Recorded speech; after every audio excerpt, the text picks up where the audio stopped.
April 14, 1945. Gardelegen, Germany. A first lieutenant named Emerson Hunt was in a jeep on a forest road east of the Rhine when German soldiers stepped out of the trees and pointed their weapons at him. He had not expected them. The 102nd Infantry Division had been moving fast across the flat plains of north-central Germany, faster than anyone had anticipated possible in those final weeks of the European War, and the advance had opened gaps in the line where rear-area liaison officers and signal crews were still driving through country that looked clear on the maps and was not. Hunt and several wire crews from the 102nd Signal Company had driven into one of those gaps. If you're enjoying this story so far, don't forget to hit the like button and subscribe. Drop a comment telling me where in the world you're watching from. I love hearing from you. The soldiers who stopped them were outguards of the Gardelegen garrison, paratroopers who had been ordered to hold the outer perimeter, and they were still holding it. Hunt was taken prisoner. The standard procedure for any captured American officer was well established. Name, rank, serial number. Nothing beyond that. That was what the training said. Hunt gave his name. He gave his rank. Then he asked to be taken to the highest German commander in the garrison. He had made a calculation in those first seconds. A calculation about the garrison's likely state of mind in April 1945, about what a captured American officer with no weapons could accomplish if he was willing to press the one thing he still possessed, which was the confidence of a man whose army was winning and who knew exactly what that meant for the garrison in front of him. He had decided that what separated him from useful action was a single door and a bluff that needed to be delivered without flinching. He was going to tell the German colonel that American tanks were already approaching Gardelegen. He was going to say they would blast the town from the face of Germany within 30 minutes. And then he was going to suggest the colonel should surrender before that happened. Germany in April 1945 was not the Germany that had begun the war. The country the Allied armies were moving through in the spring of that year was a nation at the far end of its physical and organizational capacity. Its major cities reduced to rubble by 3 years of strategic bombing, its road and rail network cut apart by air attack, its military formations stripped to fractions of their authorized strength. The words division and corps still appeared on German order of battle documents, but they described structures that no longer matched their original definitions. A division in April 1945 might have the manpower of a peacetime regiment. A corps headquarters might be directing forces it could no longer reach by radio or dispatch rider. What remained of the Wehrmacht in the Western Theater was doing two things at once, and these two things were in direct contradiction. It was following orders from Berlin, which still demanded resistance, still insisted that every road junction and river crossing be held, still sent directives as though the outcome of the war was undecided. And it was watching the eastern horizon, calculating the distance between any given position and the Soviet lines, and working through the arithmetic of survival with the clarity that comes from having very little time left. The arithmetic was simple. A German soldier who gave himself up to the Americans in April 1945 faced imprisonment and, eventually, repatriation. His prospects were reasonable. The Geneva Convention applied with reasonable consistency, and the food supply in American captivity was adequate. A German soldier who ended up in Soviet hands faced something else entirely. The Wehrmacht had spent 4 years in the Soviet Union in a way that had created a debt of specific dimensions, and the collection of that debt had been underway since Stalingrad. Every German soldier in the Western Theater understood this. The aim was to get as far west as possible, surrender to the Right Army, and survive. The garrison at Gardelegen understood all of this. They were not defending the town to prevent the inevitable. They were holding their positions long enough to satisfy their orders while waiting for the right occasion to arrange the right kind of surrender. The officers in charge needed something specific, a military reason to stop, a documented cause for the capitulation, something that a post-war record could describe as having left them no choice. Not cowardice, not defeatism, a sound professional judgment in the face of an overwhelming force. What they needed was a man who could arrive in their command post and give them that judgment. The 102nd Infantry Division was called the Ozarks, after the mountain country that contributed much of its early personnel when the division was assembled at Camp Maxey, Texas, in September 1942. Nearly 3 years of training and 6 months of combat across northern Germany had shaped the 102nd into one of the steadiest and most capable infantry divisions in the U.S. Ninth Army. They did not have the visibility of the airborne divisions or the reputation of the armored units, but they had something more durable.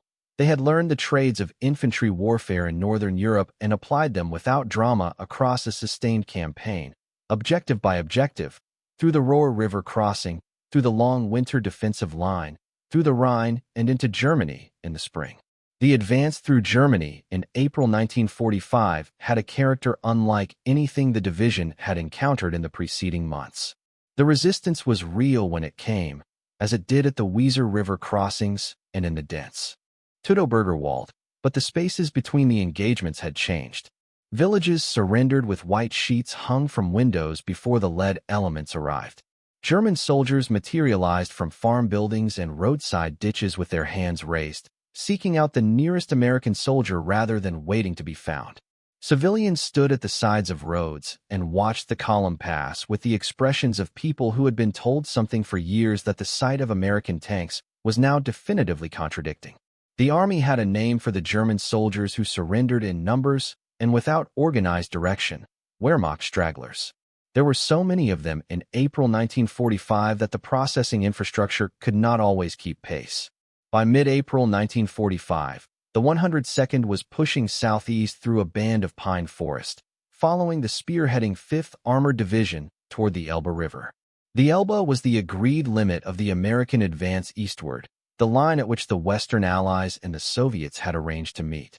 The country between the Rhine and the Elbe was being cleared in the final weeks of the European War with a momentum that made individual engagements feel less like discrete battles and more like the administrative work of finishing something that had already been decided. The pace of the advance periodically outran the 102 Ind's own ability to track exactly where every element was at any given moment. Units moved faster than the map updates. Roads that had been marked as cleared in the morning briefing were sometimes still contested in the afternoon. This is the normal friction of a fast-moving advance, and it is the mechanism that produced the gap in the line that Hunt drove his jeep into. Gardelegen sat at the center of flat agricultural country in Saxony-Anhalt, a walled market town that had been trading grain and livestock at its medieval center for several centuries, and outside whose walls the Germans had built a major Luftwaffe airfield and replacement center during the war years. The town was worth defending in the German command's estimation. The men who had been in the 102nd since the Rhine crossing carried a particular kind of tiredness in April 1945. It was not the raw exhaustion of sustained heavy combat, though there had been plenty of that in the Ruhr fighting in the winter line. It was the tiredness that comes from sustained alertness across a long campaign. Months of sleeping in partial shelter, eating from cans, moving every few days to a new position in a new village with a new set of roads to learn and a new set of hazards to catalog. The division's medical records from April show the usual accumulation of trench foot, respiratory infections, and the category the Army listed as exhaustion, which was its clinical name for men who had been in the line too long and needed to stop. What those men were seeing in April 1945, as they moved through the German countryside, was different from what they had seen in France and Belgium. France and Belgium had been occupied territory, liberated. Germany was the source. The factory towns they passed through, the farmhouses, the church steeples above the rooflines of places that had not yet been bombed, all of it carried a different weight than the liberated towns had. These were the people who had made the war. The soldiers of the 102nd looked at them with the particular expression of men who have been doing a hard job for a long time and have finally arrived at the place where the job began. Gardelegen itself was an old place, a medieval trading town with a moat and a wall that had marked its boundaries for centuries.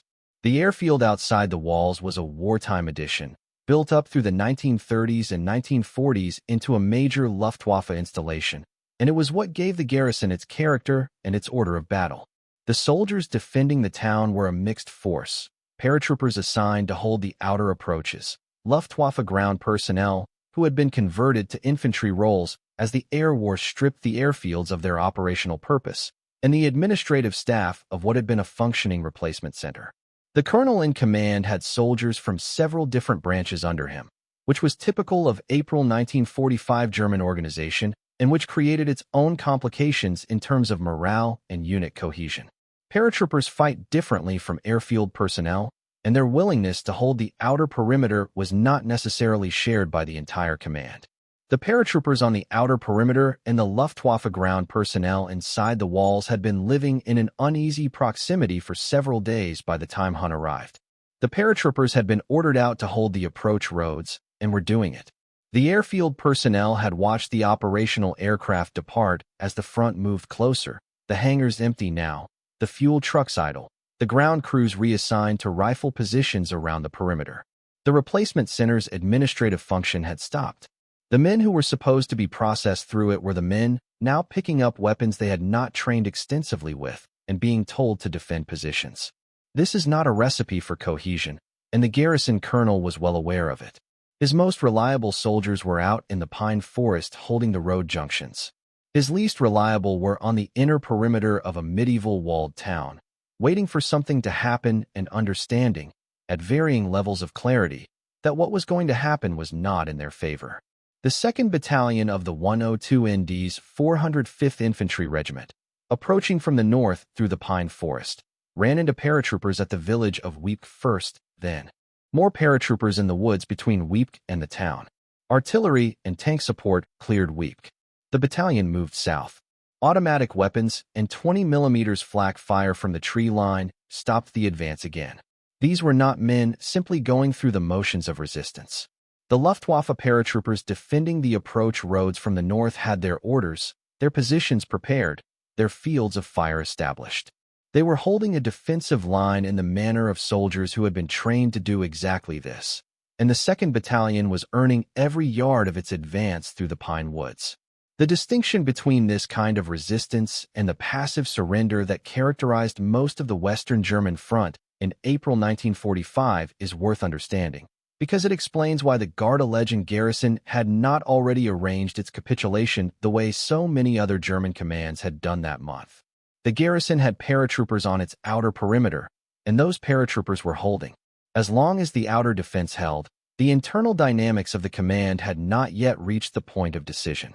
The garrison commander could not surrender while his paratroopers were still engaging the Americans without undermining the coherence of his own command. He needed something to change. He needed an occasion. The paratroopers defending Gardelegen's approaches were trained soldiers performing a disciplined, delaying action. They were not going to fall back without being pushed. It was in the gaps created by this slow, attritional advance that Hunt found himself on the wrong road. A liaison officer's job in the final weeks of the European War was the connective tissue of a fast-moving army. He drove between the division headquarters and the units it was coordinating, carrying information in both directions, maintaining contact with attached and supporting units, and filling the communications gap that opened whenever the advance outpaced the radio net.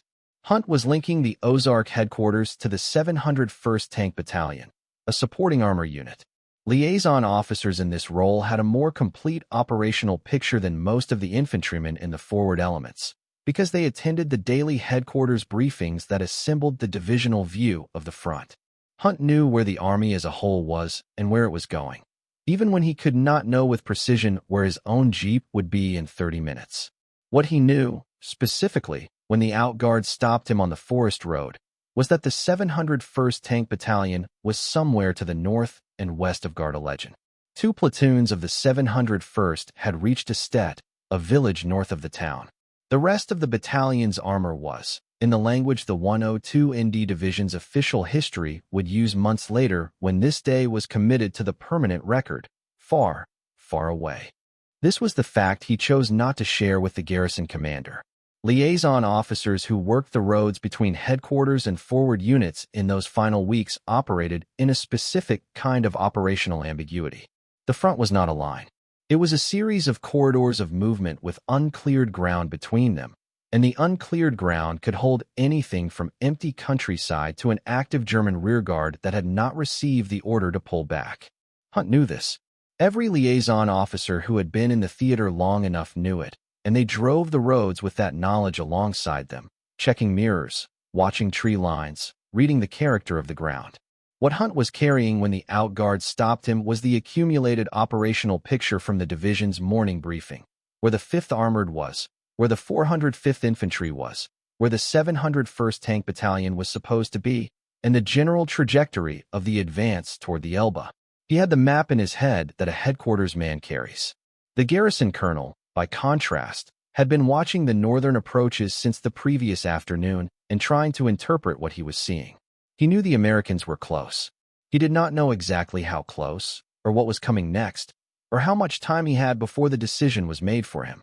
The outguards brought Hunt to the garrison command post. Standard interrogation procedure. The garrison commander, a senior officer at an installation with the character of a Luftwaffe facility, received Hunt with the expectation of extracting operationally useful information. A captured liaison officer who had been moving between the division headquarters and an attached tank battalion was exactly the kind of prisoner worth talking to. What units were approaching? How many? Where exactly? When? Hunt sat down across from the colonel and his assembled staff. The garrison command post told him things before the interrogation began. A command post in active defense is a place of contained urgency. Messengers moving, radio operators responding to traffic, staff officers with the tight expressions of men who are tracking multiple things at once. What Hunt was looking at was something quieter than that. The staff had the posture of men who were waiting for information, not acting on it. The colonel, when he received Hunt, had the manner of a senior officer who has already done the essential thinking and is now in the period of watching the situation confirm his conclusions. He wanted intelligence, but the quality of his wanting was the quality of a man who wants his assessment validated, not the quality of a man who expects the intelligence to change his decision. Hunt read this. He had sat across from enough officers in enough headquarters to recognize the difference between a commander still working through the problem and a commander who has arrived at the answer and is now living with it. The colonel in front of him had arrived at his answer. The particular expression of a man who has decided and is waiting for the right circumstance to act is not subtle to someone who has been in the military environment long enough to know it. What Hunt was offering, when he claimed the tanks were 30 minutes away, was not new information. It was a circumstance. He was giving the colonel the thing he had already decided he needed in order to do what he had already decided he was going to do. An active garrison preparing to fight does not look the same as one preparing to stop. The maps on the wall, the communications setup, the faces of the staff officers, these details, visible to a man trained to read military environments, carried information about the state of the command. A liaison officer who had spent months moving between American headquarters understood the difference between organized confidence and organized caution. What Hunt was looking at was a command that had already made most of its decisions. The colonel wanted information about the approaching American forces. That was what the questioning was designed to extract. But the questions themselves told Hunt something. The garrison commander was not trying to determine where to concentrate his defense. He was trying to determine what he was facing and how fast it was moving. That is a different kind of question. It is the kind a man asks when he is calculating the available window. What he told them, in the account the 102 ND Division's unit history preserved in its July 1945 publication, was the following. American tanks were already approaching Gardelegen, and within 30 minutes those tanks would blast the town from the face of Germany. He then suggested that the garrison surrender immediately to the nearest American commander, who could be judged from the sound of the fighting to be closing in from the direction of Estet. None of this was true in any militarily meaningful particular. There is a category of bluff that works because the person delivering it knows something the target doesn't. A gambler who holds a flush and bets large knows his hand. That is not what Hunt was doing. He held no cards. He was betting on the colonel's existing fear of a situation he could not see clearly, and on the operational logic of an advance that was real even if the specific units he was citing were not where he said they were. American armor was in the area. That was true.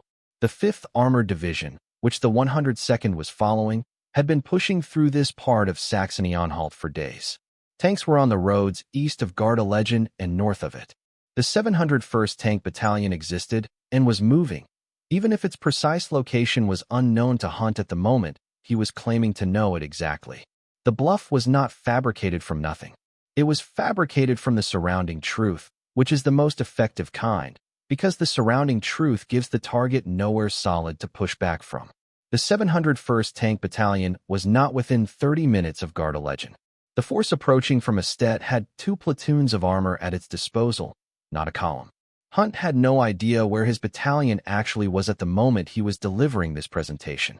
What he had was the knowledge that American armor was somewhere in the operational area, that the advance was proceeding on the day's schedule, and that the garrison commander had already spent the morning watching his outer defensive screen stripped away in the forest north of town.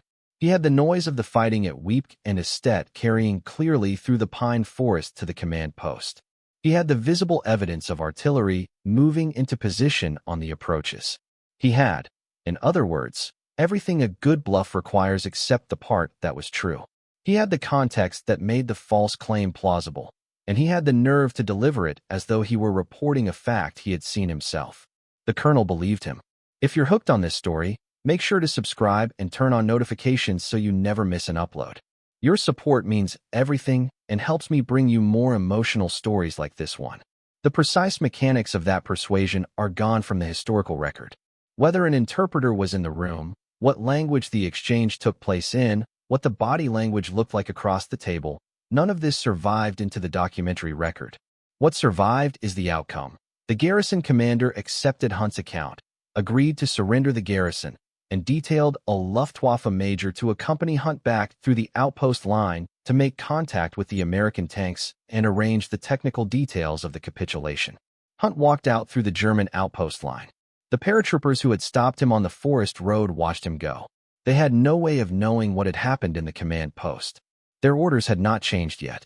The decision the colonel had made was still moving through the garrison's chain of command while Hunt and the Luftwaffe major walked back toward the American lines. The major was a senior officer, a man who had spent the war in a flying branch that no longer had much use for him. Now assigned to facilitate the surrender of a garrison he had probably arrived at within the past few weeks.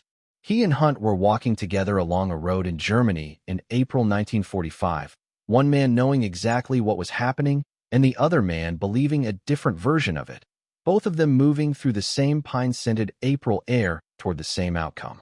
The situation, from their position, had changed considerably since that morning.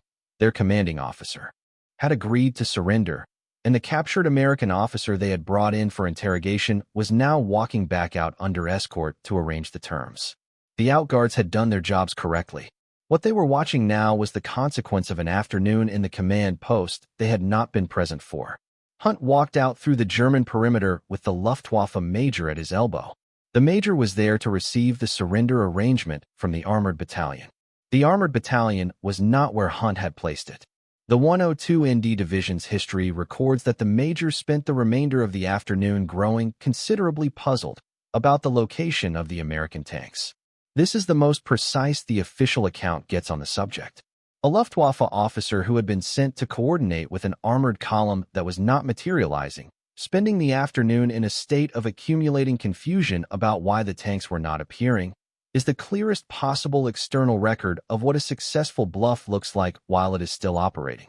In the account the unit history preserves, there is a phrase worth sitting with. Hunt succeeded in intimidating the colonel and his staff.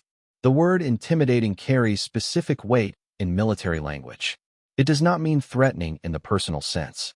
It means presenting a situation to a commander in such a way that the commander's assessment of his own position becomes untenable. Hunt gave the colonel a picture of what was coming, in a timeline that left no room for delay. He told him the outcome and the cost of the alternative in terms precise enough to be believed.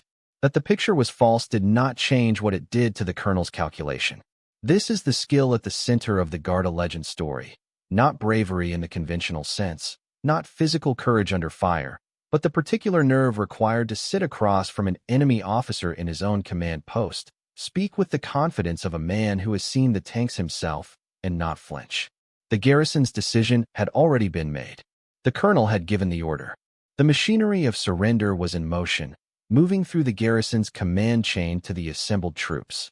What the Luftwaffe major's afternoon of confusion could not reverse was the commitment the colonel had made in the command post, because an order to lay down arms, once issued, is difficult to countermand without a reason the troops will accept as compelling. The garrison had been told the tanks were coming. The order to surrender had been given on that basis. The garrison was now acting on that order.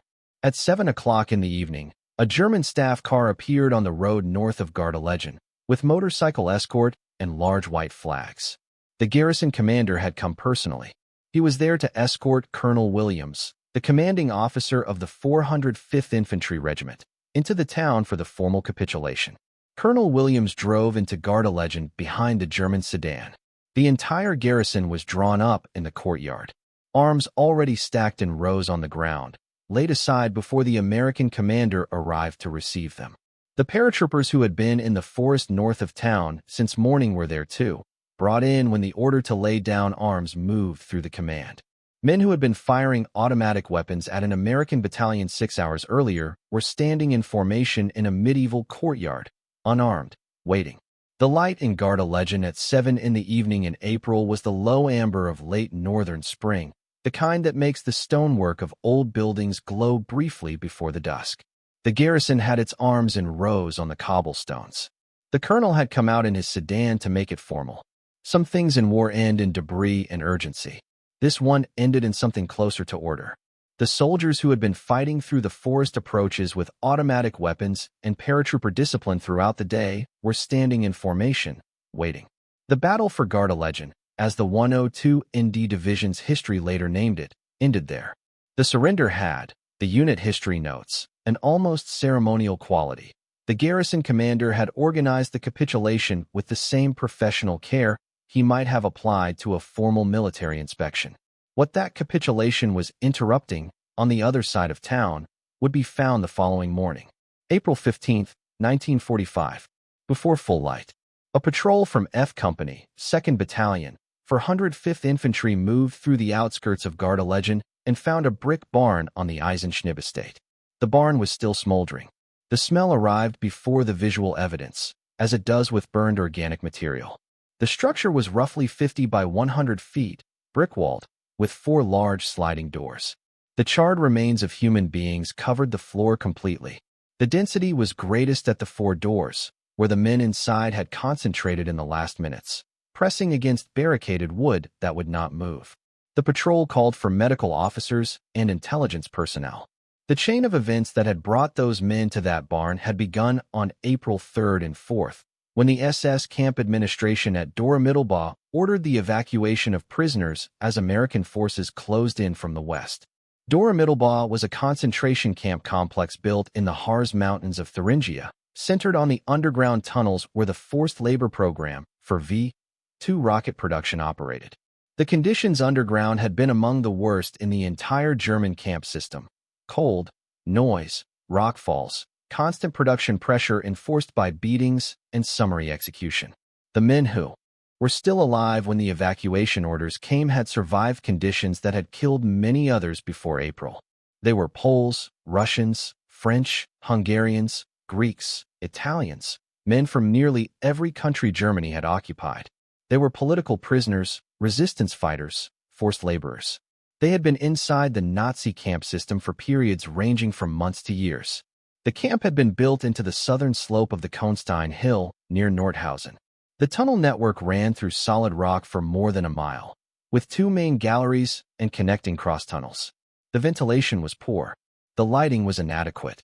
The noise of the machinery was continuous day and night, and the rock dust from the excavation had nowhere to clear. Men assigned to underground labor worked 12-hour shifts in conditions that produced lung disease, hypothermia, and the specific deterioration that comes from extended confinement where the temperature never varies and the air carries grit. The death rate at Dormittelbau in the months of peak V-2 production was among the highest in the camp system. The men evacuated in April 1945 had survived conditions that had already killed a substantial number of those who had arrived before them. They were loaded onto trains and marched on foot toward other camps further inside the Reich as the American lines closed in. The trains could not get through. American air attacks had cut the rail lines across northern Germany in the weeks before the ground advance reached this region, and the transports from Dormittelbau were rerouted again and again. They sat in sidings waiting for clearance that did not come. They moved a few miles and stopped. By the second week of April, roughly 4,000 prisoners were concentrated in and around Gardelegen, stranded by the destroyed rail system, with no viable plan for moving them further and no means of holding them securely in a town that was visibly about to fall to the American advance.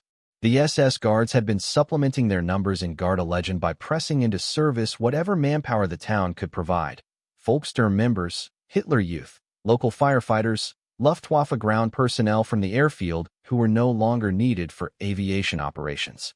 The prisoner column was vastly larger than the original Guard force had been designed to manage, and it was growing more difficult to control as the front moved closer and the prisoners understood what the sound of artillery meant. On the evening of April 13th, the SS Garrison made their decision. The 1,016 prisoners who were still alive and still mobile were marched from the town to the Isenschnibbe barn. Several miles of flat road in the April dark, sick men and starved men marching under guard. They were pushed inside. The doors were barricaded.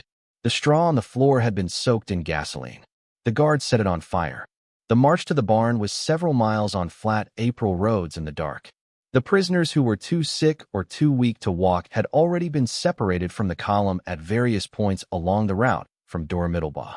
The ones who arrived at Isenschnibbe were the ones who had been strong enough to keep moving. Some had been in the camp system for years. Some had arrived in the months before the evacuation, transferred from other facilities as the Allied advances compressed the network of camps into a smaller and smaller territory. They did not know where they were being taken. The evacuations had been moving them for days with no clear destination, and the Isenschnibbe barn was simply the next building their guards pointed them toward. The prisoners who pushed their way to the doors and could not break through the barricades were caught in the fire and the smoke. The prisoners who managed, in the dark and the heat, to tear away sections of the brick wall at ground level and force themselves through were met by guards posted at the perimeter. They were shot. 11 men were found alive by the patrol on the morning of April 15th. 7 Poles, 3 Russians, 1 Frenchman, severely wounded.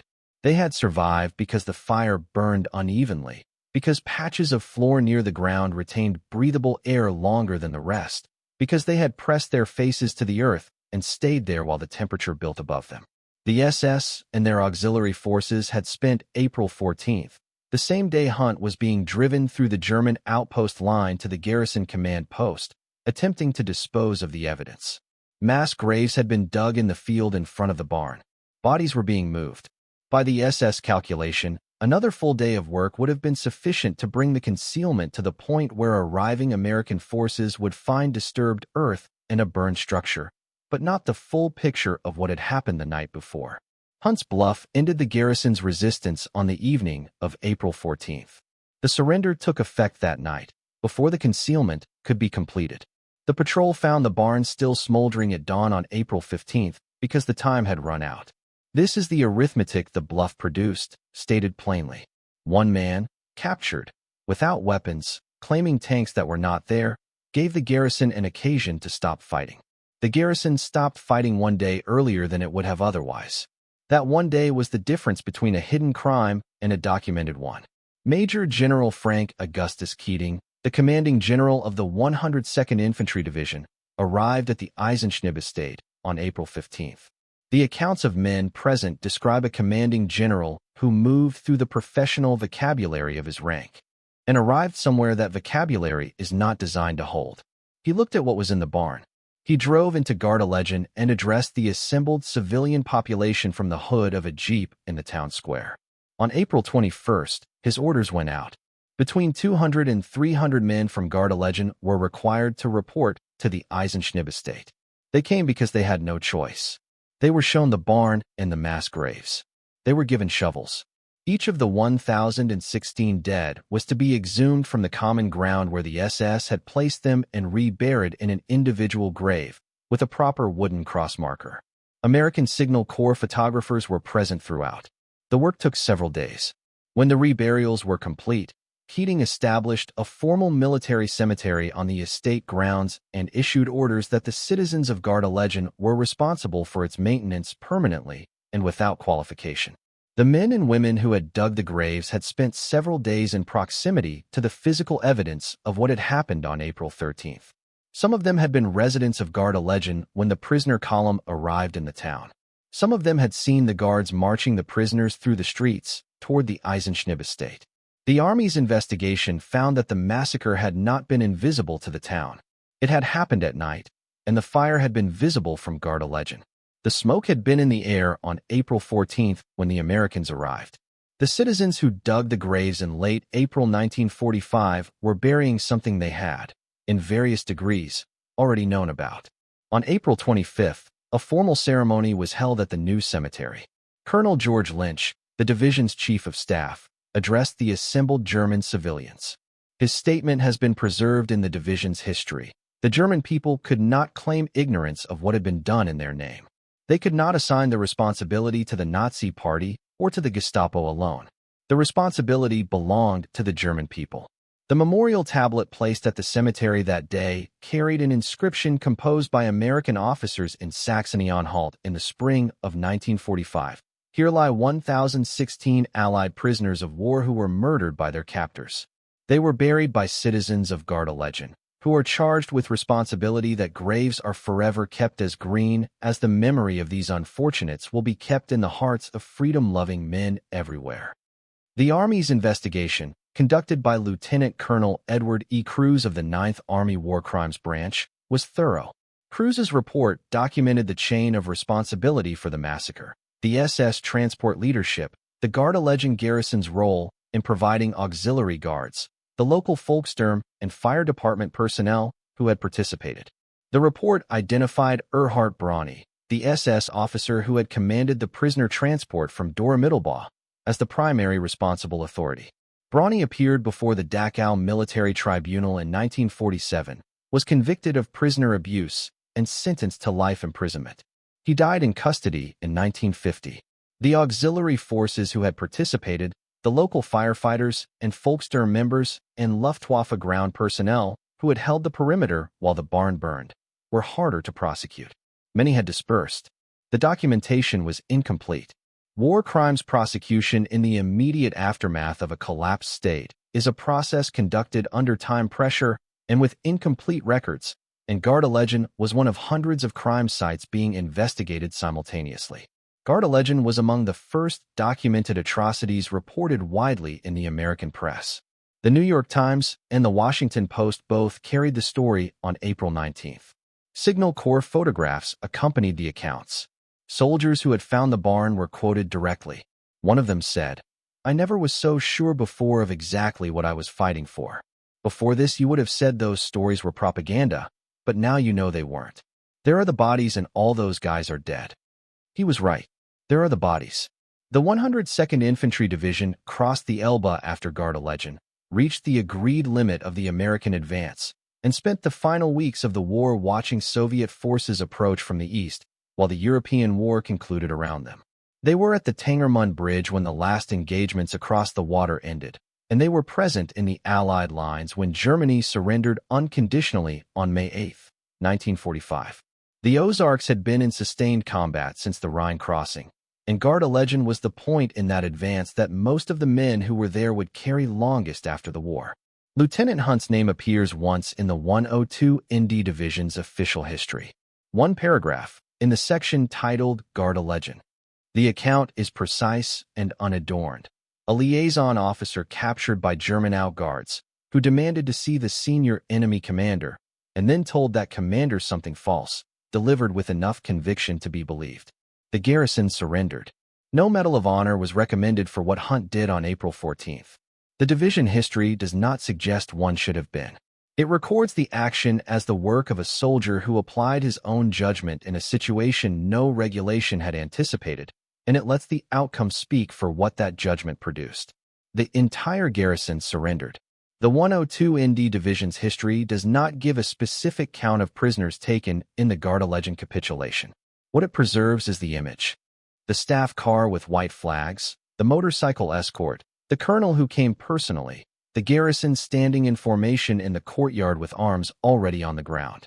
These were soldiers who had found, in the story Hunt told the colonel, the occasion they needed.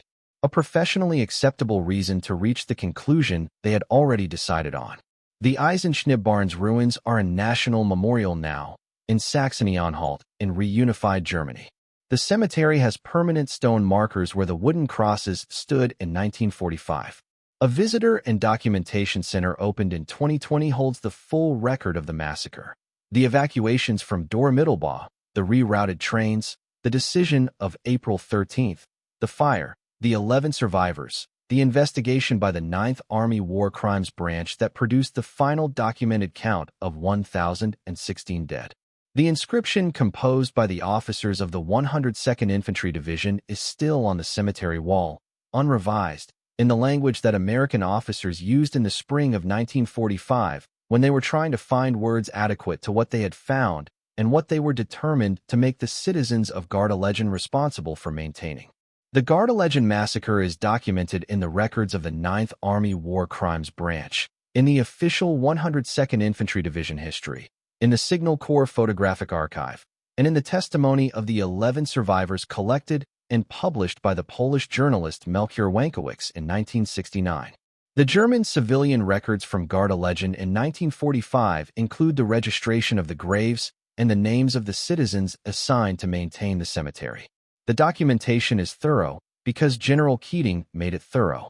He understood in April 1945 that what his division had found was the kind of crime that requires a complete record, and he built one. What happened to Emerson Hunt after the war is not in the records. He was a first lieutenant and a liaison officer, which is to say he was one of the hundreds of thousands of men who performed specific functions in specific campaigns and then went home and became something else. The specific thing he did on April 14th, 1945, and the specific thing it led to are in the divisional history because the historians who compiled that history understood that the connection between a captured officer's bluff on the afternoon of April 14th and the barn the patrol found on the morning of April 15th was a connection worth preserving. Not as a heroic narrative, exactly, as a fact about what happened and why. He walked into a command post without weapons and said the tanks were coming. The garrison stopped fighting. The order to lay down arms traveled through the Gardelegen command chain before the concealment at Isenschnibbe was finished. That is the shape of the story, and that shape holds regardless of how many times it is examined.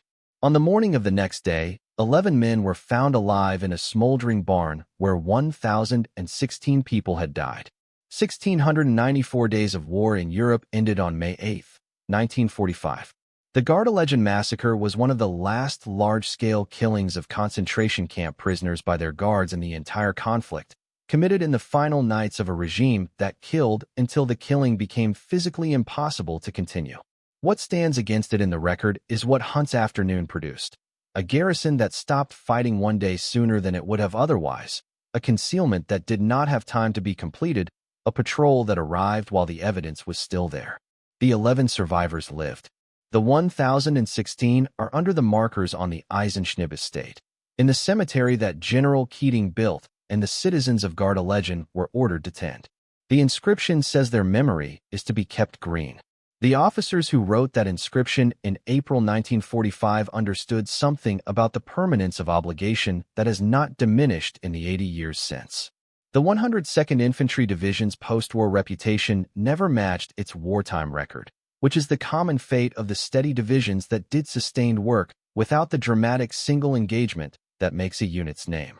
The Ozarks held the Ruhr line through a brutal winter, crossed the Rhine, pushed to the Elbe, and discovered one of the most thoroughly documented atrocities of the final weeks of the European War.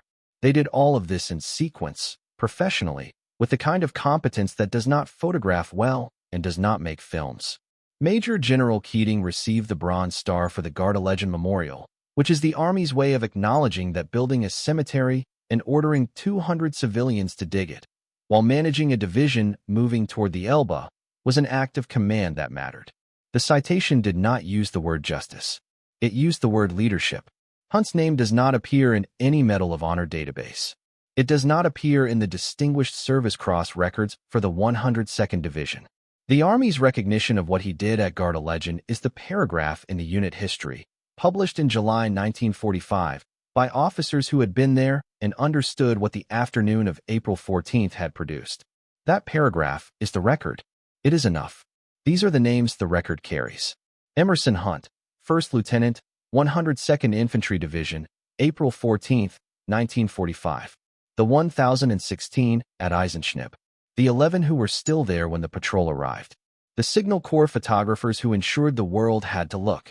They deserve to be remembered. All of them. Thank you so much for watching until the end. If you love this story, check out the other videos on your screen now. I think you'll really enjoy them. And don't forget to subscribe if you haven't already. See you in the next story.